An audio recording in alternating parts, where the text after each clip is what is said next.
Thank you, Taka. Once we were in Vienna, and I was on podium, and we were still in Yugoslavia at that time. And then I said, my brother Taka. And then in the auditorium, they heard there were some friends from Serbia and Croatia, and they said, what? He's his brother, what are we? And I have another funny memory with Taka. He kept telling me that he will come to Ljubljana and he would like to see some surgeries. And he was in particular interested for basilar deep aneurysms. I said, come, we have sometimes some. One day he phoned from Germany and he said, I'm coming tomorrow. Prepare 3 cases. I had only one, but happily, then 2 other came, and we had a nice time. Now, if I should talk about relevant microanatomy in large and giant aneurysm surgery, I have to admit that we have to know the normal anatomy. Paracellular ICA, cranial nerves, triangular entry areas into the venous compartments. Again, as I said before, anatomy and again the anatomy. So I will skip very fast. Again, this is very important. This area here, where we remove the anterior climate. Then we have the control on this distal part of the carotid when we are dealing with the aneurysms in the cavernosus sinus, in the paracellular space. When we are dealing with traumatic aneurysms at this region, and the patient have a catastrophic nosebleed, we can very well deal with when we have understanding of this anatomy here. And again, further proximal, and again, triangular spaces, and again, how the 6th nerve is related to the carotid artery.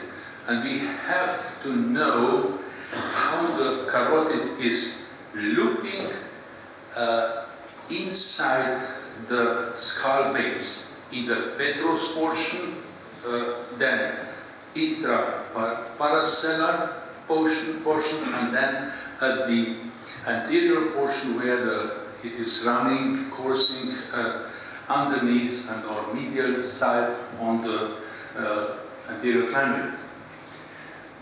And it is true that you can make another operation by ophthalmologists later on. You can fix the rectus lateralis when the 6th nerve is damaged, but I prefer all the time to preserve it.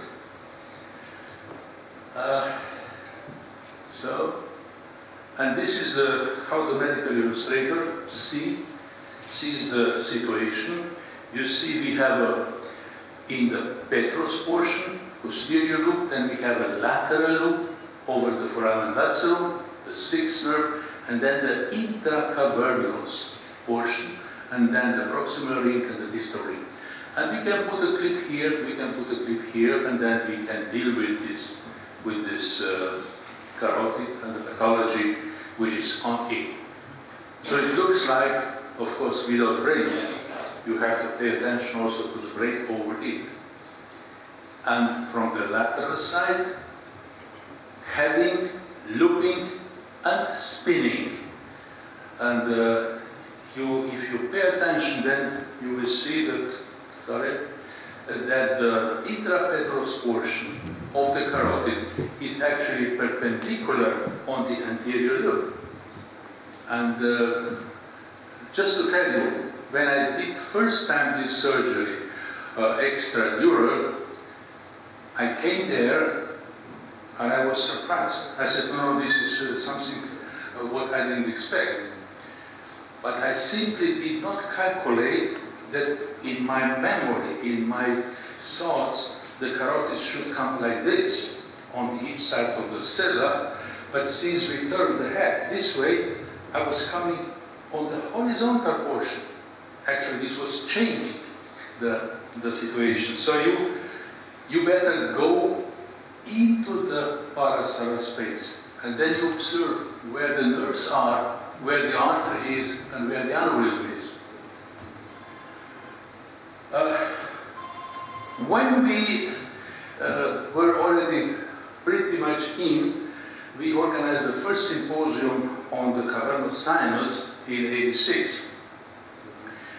And this is the man we have to pay a lot of thanks, because he was trapped during the Second World War in Paris, and he spent almost the whole period in the anatomy lab. And then this is Mr. Taptas, neurosurgeon from Greece, and he wrote really fundamental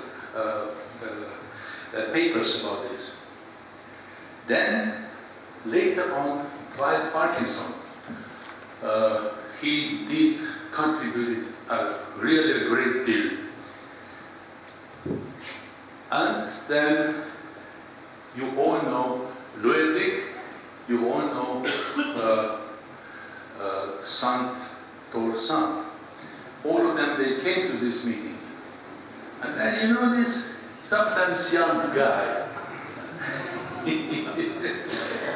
Unfortunately, he was not talking, because Isamar was talking, you see, from Barcelona. And then here we have the same Dolenc and Isamar. Then we have here another professor of neurosurgery, Umansky, who did also anatomical studies in the lateral wall of the paracellular space. And we have Armando Basso from Argentina, who also was at this meeting. So we had really experts at that meeting. So we discussed in detail the coursing of the carotid.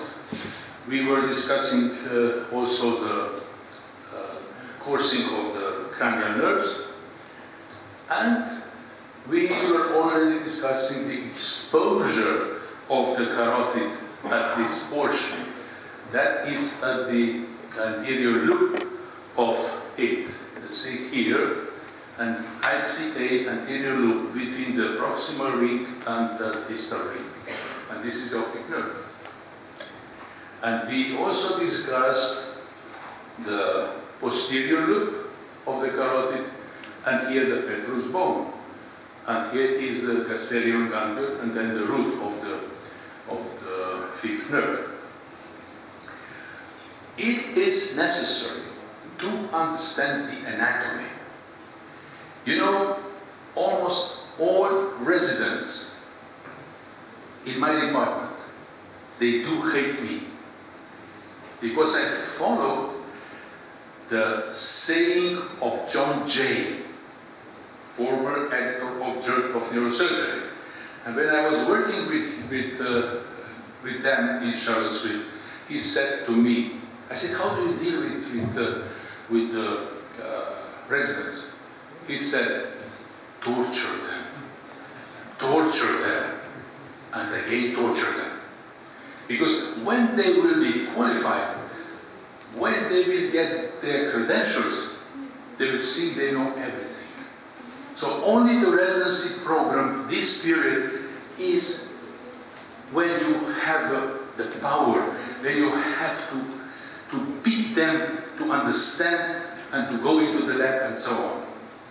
Recently, 4 my former residents were in the operating theater, and 2 foreign residents. And we had a problem with the aneurysm which ruptured, and then the situation was really pretty difficult. Finally, we managed it, and then I turned to my associate and I said, look, my people at my department, they still do not understand that I am not their enemy. or let's say the worst enemy. They will have to learn that their worst enemy is the pathology and their friend. But they still didn't realize that. So when you are tough with them, they hate you. But this is for their benefit.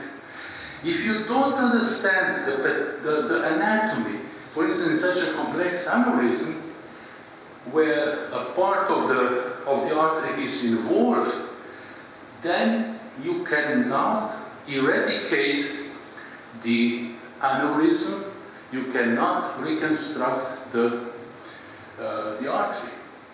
And here are several dangers. They are waiting for you during the procedure. And you have to be prepared, you have to be aware, and you have to have some strength. Also in such pathology, you have to know how to deal with it.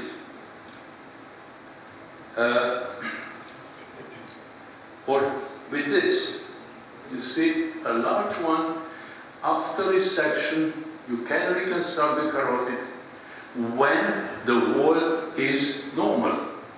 It's a completely different issue when the wall is not normal. And I will show this immediately.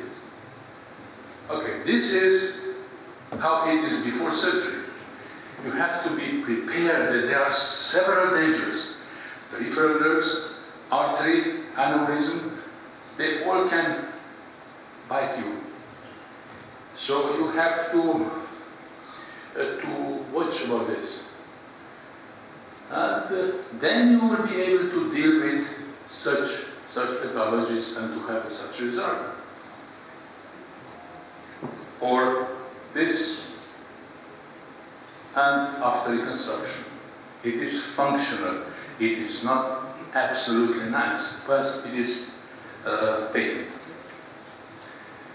Another one, pretty large, and this is before and after surgery.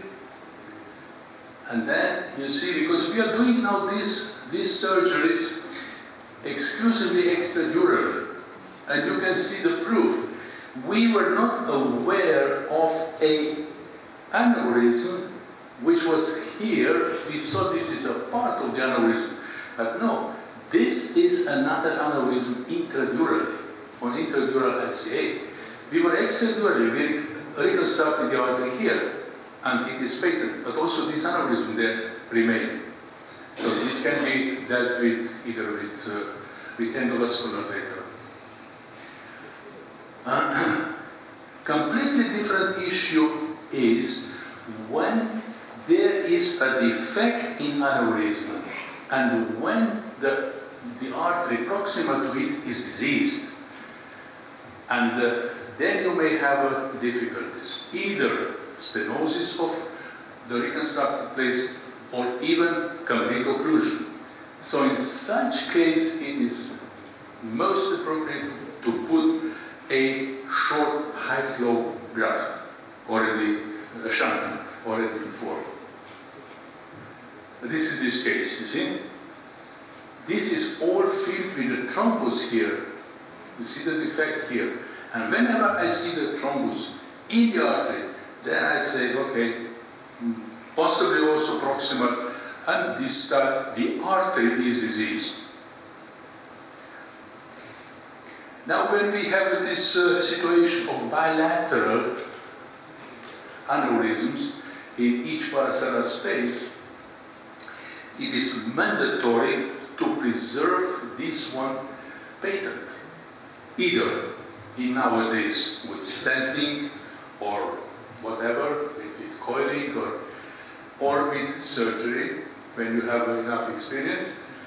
Because when you shed this carotid on this side, this will grow exponentially. And then the problem will be much more difficult.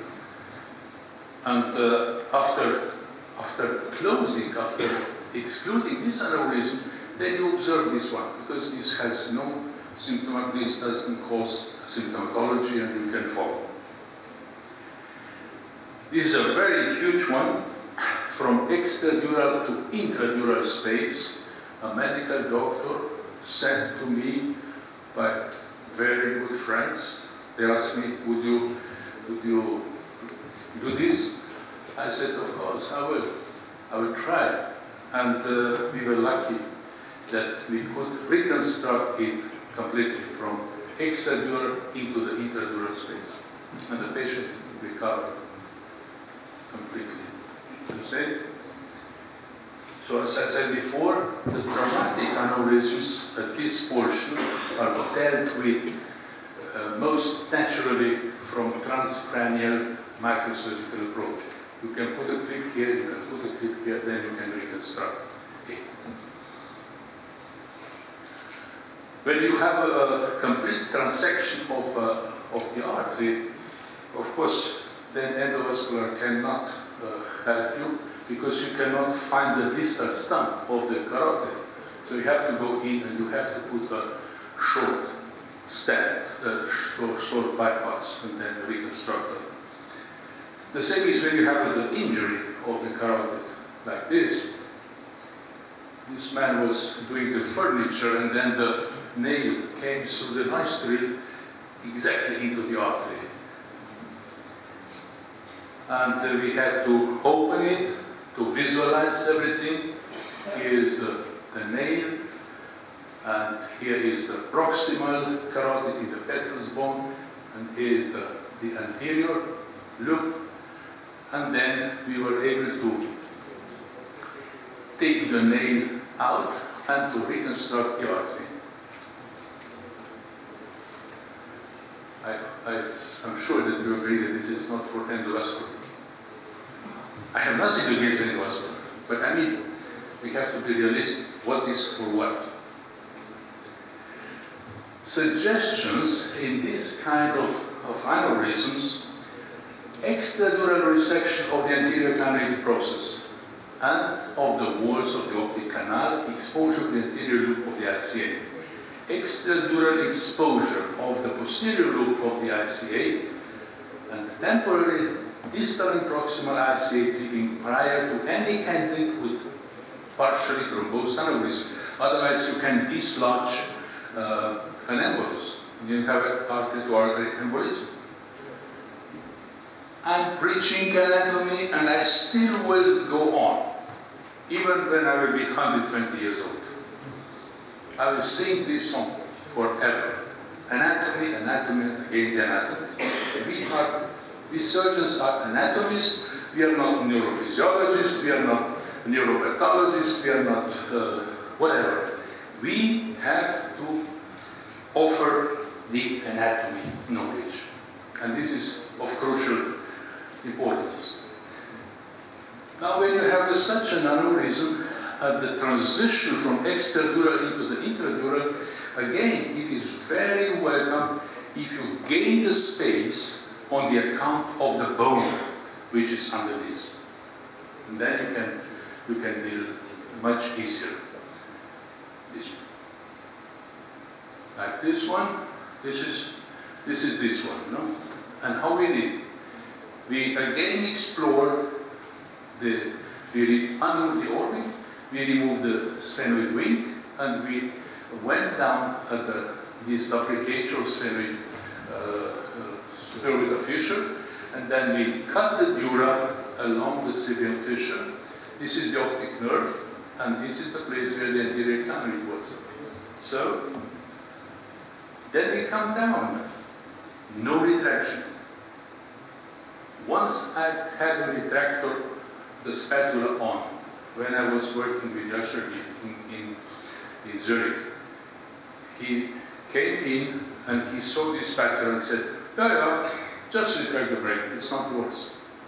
I said, never more. I will work without retraction. He put the nail into my brain. So I don't like to put any retraction. And when you're going this way, along the Sibian fissure, you expose the artery distal to the aneurysm. This is the dural ring. This is the optic nerve here. You don't need to explore everything there.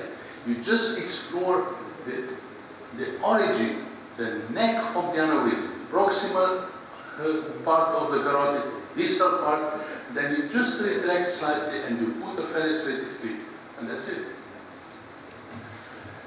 You may deal with very large aneurysms. This is completely intradural. And again, you profit with taking away the bone. Then you have a better access from below, and you don't need to retract the brain. And this is post-operative result. No aneurysm. Then you have this again at the transitional segment. This patient was somewhere else. They tried to put the balloon and whatever, but they always ended with occlusion of the carotid. This case I operated in Zurich, and we were able to reset the aneurysm and to preserve the patency. Another one, similar, and then we have this nasty aneurysm, which is also thrombosed, and you see a tiny flow in the carotid, intradural carotid. And here I made a mistake, and this is pre-operative elevation of the anterior, and then the middle, and this is post-operative. The carotid was patent at the end of surgery, but I did not calculate the inner diameter of the carotid because the wall was thick. So with the suturing of this thick wall, we ended up with the occlusion of the carotid after, but since the cross flow was better than here, when the patient is doing well, we didn't go back to repair it.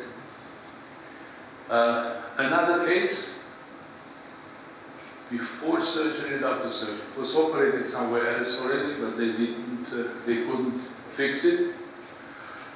And this is an anterior communicating aneurysm.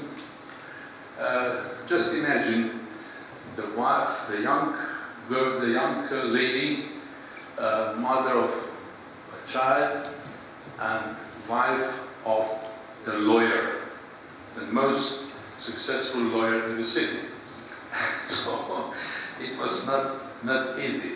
And we saw here the multi-layered thrombus, and this angiography, PSA didn't show us much, and then we did other imaging, and again we didn't see a lot, but we did see that the anterior cerebral artery on the other side was not existing.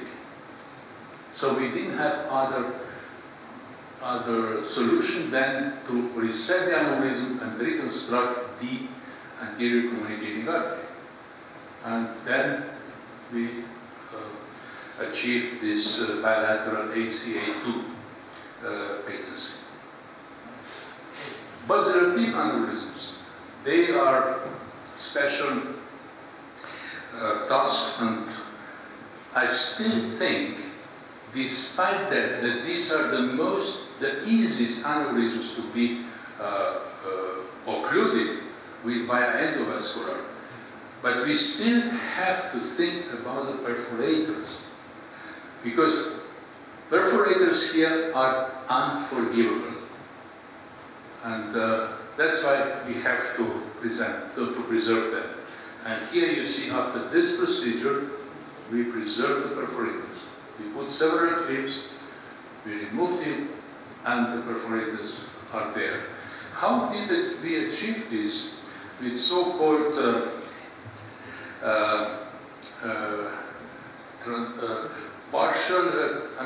transient interrupted occlusion. So 3 minutes of occlusion proximally, here, of the basilar artery, and then 5-minute release. So in these 3 minutes, you were able to dissect around and to get oriented where the perforators are, and then finally you were able to put the final clips. Only when you are prepared for all the dangers, then you can deal with all these nice animals. Study, learn, admire, respect. No gambling. Don't get overwhelmed with emotions. Only in such a way you can come through safely. 20 years later, we organized the second International Symposium of Buenos Aires just to see what was achieved, how the idea and how these methods were developed and how they were accepted in the world. But then we realized, as I did already in 1982, when De Bruyn, who was with Vinco, came back and went to Canada and started with endovascular techniques. At that time I said, that's good. We have neurologists who are challenging us. And we have to find the way how to cooperate, not how to fight with each other. And you know, there is no stronger defender of endovascular techniques as Jacques Mollet. And we have always very, very hot discussions, but we are good friends. And we are fighting with arguments. And you know the other one, Valavanis in Zurich, he is also very much defending. And both of them, they are almost at this limit. They say, for the aneurysms, only endovascular. But then, we have also others. Bernstein and Lilik, Pedro Lilik. You know, when Pedro Lilik, who is Ukrainian origin, and when he dances Kazachok, he is so energetic. And so energetic he is also in defending the endovascular techniques. So it's difficult to confront them, but there are also people like Daniel Ruffenat, who is, I would say, much more open. He is for much more discussions. And I think this is the way. We have to cooperate. We have to go against the disease altogether. And then we will be able to be successful. Evandro Oliveira is maybe too much to the surgery. Now he is changing a little bit, and he does give also space for endovascular. But he is in our army. And then you see also Krisht. He's a very good surgeon, does a lot of aneurysm surgery. You know, all Al-Mufti, and all what I said is written in these books, you know. And the Chinese surprised me. They translated one. And they are doing a good job. And this is the book after the second iSource. So where you can find this, let's say, papers, chapters from those people who were there, and then you have another perspective how to go further. And again, you are there. Thank you very much.